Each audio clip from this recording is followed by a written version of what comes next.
Have you ever caught yourself wondering, why do I pour so much love, energy, and attention into others, yet when it comes to me, silence? No one checks in. No one asks. No one truly sees me. If you're an empath, that question might feel like the background music of your entire life. But here's the truth you need to hear. It's not because you're unworthy. It's not because the world is cruel or people are heartless. It's because somewhere in your story, you were conditioned to believe that your safety, your value, even your right to exist, depended on taking care of everyone else. Carl Jung saw this over and over in his patients. He noticed a haunting pattern. Many of them had grown up as the psychological caretakers in their families. These weren't kids who got to run, laugh, and dream freely. Number. These were the children who grew up in unstable homes, parents who were volatile, fighting, depressed, or emotionally absent. Instead of being nurtured, they were recruited without choice into roles like the peacekeeper, the mediator, the emotional sponge. These kids became experts in survival. A slammed door, a sigh, a heavy silence. They could read it all like weather forecasters of human moods. They knew before anyone spoke if a storm was about to hit. But here's the tragic cost. In order to survive, they had to bury their own emotions. Anger, sadness, joy, all locked away. And in its place, they put on a mask of calm maturity. That child grew up to be the adult empath, the one who knows everyone else's feelings better than their own. Jung gave a warning about this. Whatever you push into the unconscious doesn't disappear. It lives there, in the shadow. And in the empath's shadow lives a dangerous belief. If I don't take care of you, I will be abandoned. I will not be loved. This is the secret reason empaths care too much. Not because it's just their nature, but because once upon a time, their very survival depended on it. But here's the paradox. As adults, this survival strategy often creates the opposite of what they truly long for. When you keep giving, people get comfortable taking. And when you never show your needs, others stop seeing them. Jung treated patients who collapsed under this imbalance. On the outside, they looked kind, selfless, the glue that held everything together. But deep inside, they were exhausted, resentful, invisible. And here's what Jung revealed to them. Their caregiving wasn't always pure love. Sometimes it was fear. Fear of rejection. Fear of being unworthy. Fear of what might happen if they dared to say no. And because of this, many empaths were drawn to healing professions, therapy, nursing, guidance, spiritual work. It made sense. They had a lifetime of practice in saving others. But here's the twist. Often, their entire identity became fused with that role. They weren't helping because their soul wanted it. They were helping because their trauma demanded it. And that's why, later in life, many awakened empaths suddenly walk away. A therapist quits to paint. A nurse decides to travel. A healer opens a bakery. Outsiders think they're abandoning their gift. But no, they're finally discovering who they are when they're not holding up everyone else's world. If this resonates so far, make sure you subscribe to Psyche Mirror. This space is all about uncovering the hidden patterns within, through Jung, psychology, and shadow work. So you don't just survive, you transform. This video isn't just about why this happens. It's about how to break free from the cycle. How to receive the same love you've been giving away all your life. Because Jung pointed out something heartbreaking. The very skill that kept you alive as a child, tuning into everyone else, is the very thing that can make you invisible as an adult. Look at how it plays out. Empaths often fall into one-sided relationships. They pour oceans of love, time, and energy, and get only drops back. Not because everyone around them is cruel, but because the empath has been programmed to tolerate imbalance. When neglect is familiar, it feels like home. And Jung observed this. The unconscious always pushes us back toward what's unhealed. So, the empath who grew up in a family where love was conditional will often choose partners, friends, or even bosses who replay that same painful script. I'll give everything, and in return, maybe you'll finally see me. But what happens? They end up drained, bitter, unseen. This is where shadow work begins. See, the shadow isn't just darkness. It's the parts of yourself you had to hide to survive. For empaths, that shadow is often filled with anger they were never allowed to express, longing to finally be cared for, the desire to rest without guilt, the right to be selfish.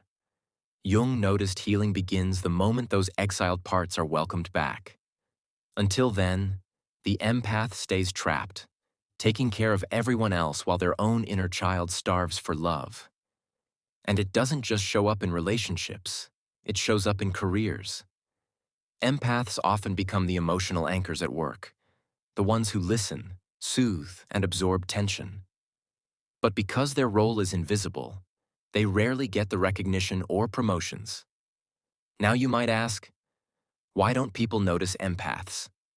The answer is painful. Because when you never voice your needs, when you keep smiling while you're breaking inside, when you say, "I'm fine," even though you're not, people believe you. The world responds to what you show, not what you hide. Modern psychology even backs this up. Research on codependency shows that children who grew up caring for unstable parents develop a survival mechanism called fawning. Instead of fight or flight, they please. They keep others happy to avoid rejection. And as adults, that makes boundaries feel impossible. And here's the twist. Sometimes the empath's endless giving actually pushes people away. Because when you take responsibility for everyone's emotions, you send an unconscious message. I don't trust you to handle your own life. That suffocates. And ironically, the empath ends up rejected despite giving everything. Jung once treated a woman who lived this story. She spent her whole life caring for her family, sacrificing her own ambitions. Outwardly, everyone admired her. But inwardly, she was empty. Jung helped her see that her caregiving wasn't just kindness. It was a mask covering her terror of rejection. When she reclaimed her shadow, the part of her that wanted independence, expression, even conflict, her relationships transformed. She was no longer just the caretaker. She became a whole human being. Here's the hard but liberating truth. Empathy without boundaries is self-abandonment. You cannot keep pouring endlessly into others without drying up inside.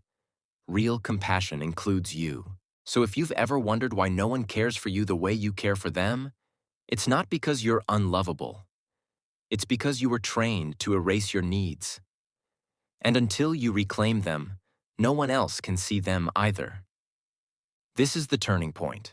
For many empaths, the exhaustion and resentment eventually force the question, what about me? What do I want? Who am I if I stop rescuing everyone else? Carl Jung called this individuation, the journey of becoming your authentic self, not just the role your childhood forced on you. And for empaths, individuation means reclaiming the parts of themselves they once labeled as selfish, too much, or unworthy. Because here's the truth. Those rejected parts are not your enemy. They're the missing pieces of your wholeness. That's why you'll often see awakened empaths walk away from careers built around helping. Not because they've lost their gift, but because they're tired of living half a life. The shadow side is this. If your entire worth is built on being the caretaker, you'll never allow yourself to stop. You'll feel guilty resting, guilty saying no, guilty choosing yourself. But guilt is not your intuition. It's conditioning. And if you mistake the two, you'll stay enslaved. Let's be clear. Empathy is a beautiful gift. Sensitivity, intuition, compassion, these are real powers. But even gifts turn into chains when they dominate your whole identity. You are more than your empathy. You are creativity, boundaries, desires, even darkness. To live only as the helper is to live half a life. So what can you do if you recognize yourself here? Step 1. Acknowledge the shadow. Admit that sometimes you help because you're afraid of rejection if you don't. Naming it doesn't make you bad, it makes you free. Step 2. Test small boundaries. Say no in safe places. Watch how the world doesn't collapse. Often, people will actually respect you more. Step 3. Practice receiving. When someone offers to help, resist the urge to say, "I'm fine." Say yes. Receiving is a muscle. The more you use it, the stronger it gets. Step 4. Reclaim joy. Jung saw his patients light up when they embraced their shadow.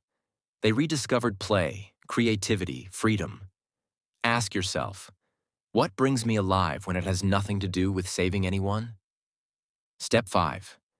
Seek reciprocal relationships. Not ones where you're always giving or always taking, but ones where love flows both ways. That kind of balance heals your nervous system. It shows the inner child in you that love doesn't have to be earned through sacrifice. One of Jung's patients, a man who spent his life caring for a domineering parent, eventually realized the real wound wasn't that no one cared for him. It was that he never let them. His mask of strength, his refusal to show vulnerability, made him untouchable.